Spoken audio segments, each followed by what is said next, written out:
குறுகிய கால பயிரான கீரை சாகுபடி வெட்டுவன்னி எஸ் பிரேமாஜான் அவர்களுடன் நேர்முகம் கேட்கலாம். வணக்கம் மேடம். வணக்கம் மேடம், இந்த கீரை சாகுபடி எத்தனை வருடங்களா பண்ணிட்டு இருக்கீங்க?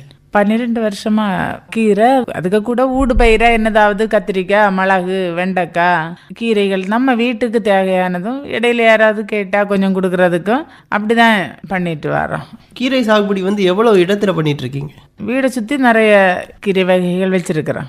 என்ன வகையான கீரைகள் எல்லாம் சாகுபடி பண்ணிட்டு இருக்கீங்க? பச்சை கீரை நிற்கு, சிகப்பு கீரை நிற்கு, வல்லாரை கீரை நிற்கு, மதுரை கீரை நிற்கு, பொன்னாங்கண்ணி, மணத்தக்காளி நிற்குது. பொன்னாங்கண்ணியில் 2 வெரைட்டி இருக்குது. அகத்தி கீரை நிற்குது. அப்படி சொல்லிட்டே போல நிறைய உடக்கரத்தாங்கீரை நிற்குது. சுகர் கீரை நிற்குது. இது கீரையும் மூலிகைன்னு சொல்லலாம். அந்த ஐட்டங்கள் அப்படி நிற்குது. சரி, இப்போ இந்த கீரையோடைய விதைகள் எல்லாம் எங்க போய் வாங்குறீங்க? கீரையோட விதைகள் முன்ன வாங்கினது தான். திருப்பி நம்ம எடுக்கணும்னா தாய் மூடை, ஒரு மூடை, நல்ல மூடை விட்டுட்டு அதுல இருந்து விதை வரும். அதை தான் எடுத்து யூஸ் பண்ண. இது திருப்பி வேற அந்த கீரையில நம்ம ஒடிச்சு வச்சாலே நல்ல படர்ந்து வரும். இப்போ ஒரு இடத்துல நட்டோம்னா திருப்பி அதை எடுத்து இன்னொரு சாக்கில் அப்படி வைக்கும்போது நல்ல கொழுப்பாகவும் வரும். ஏற்கனவே இருக்கக்கூடிய கீரைகளை அதை ஒடிச்சு ஒரு இடத்துல வச்சா கூட செழிப்பா நல்லா வளருது அப்படின்னு சொல்றீங்க. இப்போ உங்க பகுதிகளில் இப்போ பொதுவாக ரப்பர் அதிகமா இருக்கும்.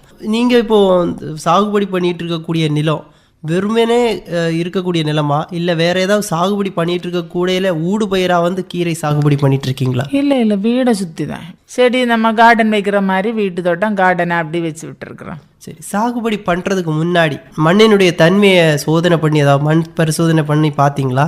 இல்லை, ஆனால் வரும். நல்ல வளமான மண்ணு தான். நம்ம வீட்டில் பயன்படுத்துத தண்ணி தான்.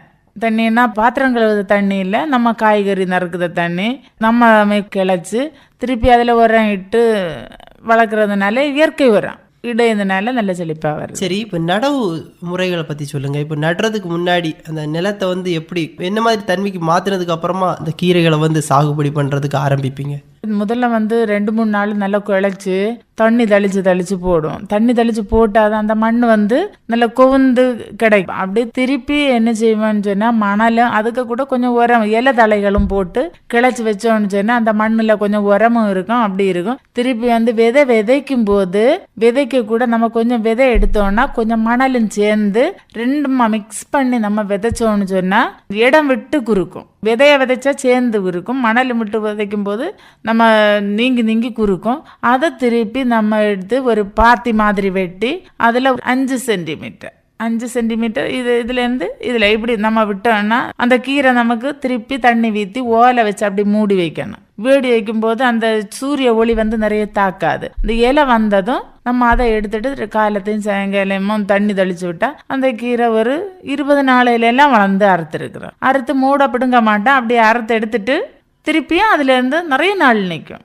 நிறைய நாள் நின்று நமக்கு அது பலன் தரும். அந்த கீரைகள் எல்லாம் எல்லா கீரையும் அப்படிதான், முருங்கைக்கீரையும் அப்படிதான். ஆனால் நம்ம ஒவ்வொன்றும் நம்ம எப்படி நல்லா பாதுகாக்கிறோமோ அப்படிதான் அது நல்லா வளரும்.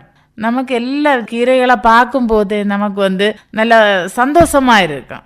இந்த கீரை எடுத்துன்னு கூட்டு வைக்கலாமா, அந்த கீரை எடுத்துன்னு கூட்டு வைக்கலாமா அப்படின்னு சொல்லக்கூடிய ஒரு மனநிலை உங்களுக்கு பார்த்தாலும் அது வரும். பார்த்தோன்னா நீங்களும் வளர்த்தி பார்த்தீங்கன்னா தெரியும். அதுக்கு செலவுகளே இல்லை, நம்முடைய உடல் உழைப்பும்.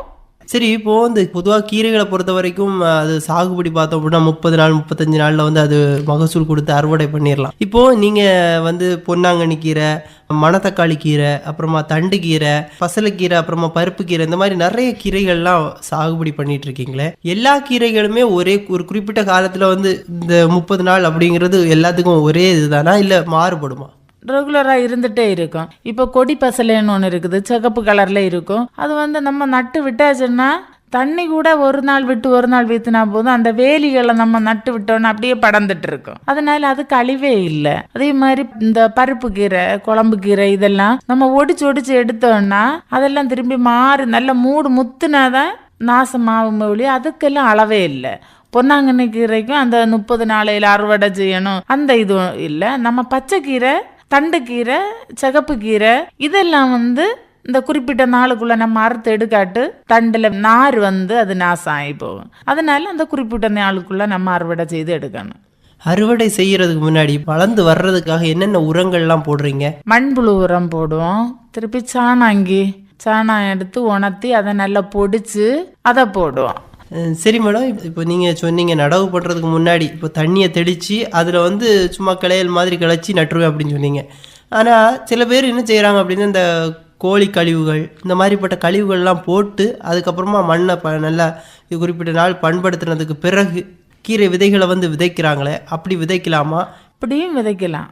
அதுன்னா நிறைய சென்று வஸ்துகள் உண்டுன்னு சொன்னா நம்ம எல்லாம் மொத்தமா அப்படி போட்டுட்டு அப்படியும் செய்யலாம். தொடக்கத்திலே வேர் விடும்போதே அது கொழுப்பா வளரும், அது சீக்கிரமா நம்ம அறுக்கலாம். இது நம்ம மண்ணை பண்படுத்தி போடுறதுனால நம்ம இருக்கிற இடமை பொறுத்து நாங்க அப்படி செய்யறோம். கொஞ்ச நாள்ல இந்த சுத்தி பார்த்தோம் அப்படின்னா ஃபுல்லா எறும்புகளாவே இருக்குமே, அப்படி எறும்புகள்லாம் வராம இருக்கிறதுக்காக ஏதாவது பண்றீங்களா?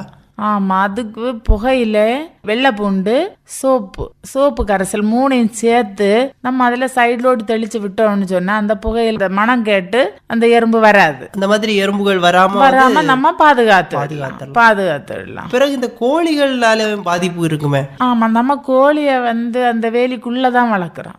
வேலிக்குள்ள வளர்க்கறதுனால இங்க எங்க இடத்துல வராது. அதுக்கு உரம் தான் எடுத்து நாங்க இதுக்கு போடுவோம். அது கொஞ்சம் சாயங்காலம் போட்டுட்டு அந்த கோழிக்காரம் வந்து நம்ம போட்டோம்னா நல்ல சாணாங்கி மாதிரி இல்லை, அதனால கொஞ்சம் சூடா இருக்கும். அதனால நம்ம அது நிறைய தண்ணி ஊற்றணும். சாணாங்கின்னா சும்மா போட்டுட்டாலும் அப்படியே இருக்கும். ஏன்னா அதுக்கு கூட நம்ம தேங்காய் தொளிக்கிற அந்த சவரி எல்லாம் அதில் போட்டு அந்த நீர் பதம் எல்லாம் இருக்கு. ஒரு 4-5 இலை எடுக்க இது வரதான் 3 தடவை வித்தோம். திருப்பி 2 நேரம் வித்தினா போதும், காலையிலையும் சாயங்காலம் வித்தினா போதும். சூரியன் உதிக்கிறதுக்கு முன்ன வித்தணும்.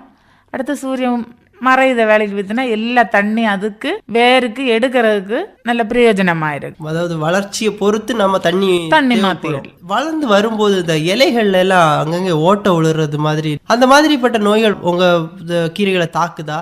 எனக்கு அவ்வளவா தாக்கல. ஏன்னா அந்த இது பஞ்சகாவியான்னு சொல்லிட்டு உண்டு. பசுவோட மூத்திரத்தை எடுத்து தண்ணி வீத்தி நம்ம அந்த இலையில தளிச்சோம்னா அந்த இலை வந்து கொழுப்பாயிருக்கு. நம்ம அதை கவனிச்சு ஒரு சின்ன புழு அதுல வந்தாலே நம்ம வீட்டுல எல்லாரும் மீன் வாங்குவோம். அந்த மீன் வாங்குற தண்ணி கடைசி தண்ணி, முதல் தண்ணி எல்லாம் நல்லா நாட்டமா இருக்கும். அதனால அதை எடுக்காம கடைசியில் உள்ள தண்ணி 2 தண்ணியை எடுத்து இன்னைக்கு வச்சுட்டு நாளைக்கு எடுத்து அந்த தண்ணியை ஸ்ப்ரே பண்ணி விட்டோம்னா இந்த பூச்சிகள் அந்த நாற்றத்தை கேட்டு வராம இருக்கும். நாங்க அப்படிதான் பண்ணுதோம். திருப்பி வந்தாலே நம்ம ஒவ்வொன்றும் குழந்தைகளை கவனிக்கிறது மாதிரி அந்த கீரைகளை நம்ம கவனிச்சோம்னா ஒரு புழுவும் வராது. இப்படி நல்ல ஊட்டச்சத்தும் அதுக்கு கொடுக்குறோம். பக்கத்துல வந்து மஞ்சள் கலர் பூ நட்டு விட்டுருக்கணும். 10 மணி 4 மணி அப்படி மஞ்சள் கலர் பூ இருந்தாலும் கீரைகளை வந்து பூச்சிகள் தாக்காது. அது மாதிரி பூக்களை வைக்கும்போது அந்த அதோடைய ஈர்ப்பு வந்து இந்த பூக்கள் மேல போயிருமே தவிர அந்த கீரைகள் மேல பக்கம் திரும்பாது அப்படின்னு சொல்றீங்க? ஆமா, நம்ம வீட்டுக்கு பயிர் செய்து எல்லா வகை கீரையும் நம்ம சாப்பிட்டு பக்கத்துலேயும் கொடுத்து தான் வருது. இந்த கொரோனா டைம்ல எல்லாம் இந்த கீரை தான் எங்களுக்கு பயன்பட்டது. மார்க்கெட்டும் இல்லை, வாங்கவும் முடியாது, மக்கள்கிட்ட காசும் இல்லை. அப்போ இப்படி இந்த தொழில் செஞ்சதுனால நம்ம வச்சதுனால பிறருக்கும் கொடுக்க முடிஞ்சது. அந்த இக்கட்டான சூழ்நிலையில நம்மவும் திருப்தியா இருந்தோம். நம்ம தற்சார்பு முறையில நம்ம சாகுபடி பண்றதுனால நமக்கு ஆரோக்கியமாவும் இருக்குது. எந்த சூழ்நிலையிலையும் நாம வந்து நம்ம உணவுக்கு வந்து தட்டுப்பாடு வராம இருக்கிறதுக்கு நாம ஒவ்வொருத்தங்களும் இயற்கை சார்ந்த முறையில ஏதாவது ஒரு சாகுபடி பண்ணணும் அப்படின்னு சொல்றீங்க. நீங்க கடையில இருந்து வாங்கின கீரை நீங்க பார்த்திருப்பீங்க. அது வந்து நீங்க இப்ப சந்தையில இருந்து ஒரு ஆள் வாங்கிட்டு வருவாங்க. ஆனா கொஞ்ச நேரம் அங்க இருந்துங்க வர்றதுக்கு முன்னையே அந்த கீரை வாடும். ஆனால் இந்த கீரை வாடாது. நம்ம பயிர் செய்த கீரை வாடாது. சீக்கிரம் நம்ம போய் அறுத்து நம்ம ஒரு ஆளுக்கு கொடுக்கணுன்னாலும் நம்ம கொடுத்தா கொஞ்சம் தூரம் கொண்டு கொடுத்தாலும் அந்த கீரை வாடாது, நல்லா இருக்கும். நல்ல அது வந்து தனியாக கூட்டு மட்டும் எண்ணெய்க்கு வைக்க விடாது. அது பிள்ளைகள் விரும்பி சாப்பிடாது, பிள்ளைகளும் சாப்பிடாது, எண்ணெயும் கீரை வச்சு நம்ம சாப்பிட்டா. ஆனால் டெய்லி ஒரு கீரை வந்து இந்த கீரை நம்ம வச்சிருக்கிறதுனால ஒரு கீரை நீங்கள் பிள்ளைகளுக்கு கொடுக்கலாம். அதுக்கு பிரயோஜனப்படும். அது வந்து ஒவ்வொரு கீரைக்கும் ஒவ்வொரு தன்மைகள் இருக்குது. ஒரு பிடி கீரையாவது பிள்ளைகளுக்கு நம்ம சாதத்துக்கு கூட சாப்பிட கொடுக்கணும். சரி மேடம், இப்போ வந்து கீரை சாகுபடி பண்ணிட்டு இருக்க உங்களுக்கு உங்களுடைய கீரை சாகுபடி அனுபவத்திலிருந்து என்ன சொல்லலாம்னு நினைக்கிறீங்க? கீரை நம்ம சாகுபடி செய்யும் போது நமக்கு வந்து முதல்ல வந்து நமக்கு உள்ளம் வந்து நல்ல சந்தோஷமா இருக்குது. அந்த விதைக்கிறது முதல் கிளைக்கிறது முதல் அதை அறுவடை செய்யறது வரை நமக்கு சந்தோஷமா இருக்கு. மைண்ட் வந்து மூளை வந்து ஒரே நோக்கோட இருக்கும்.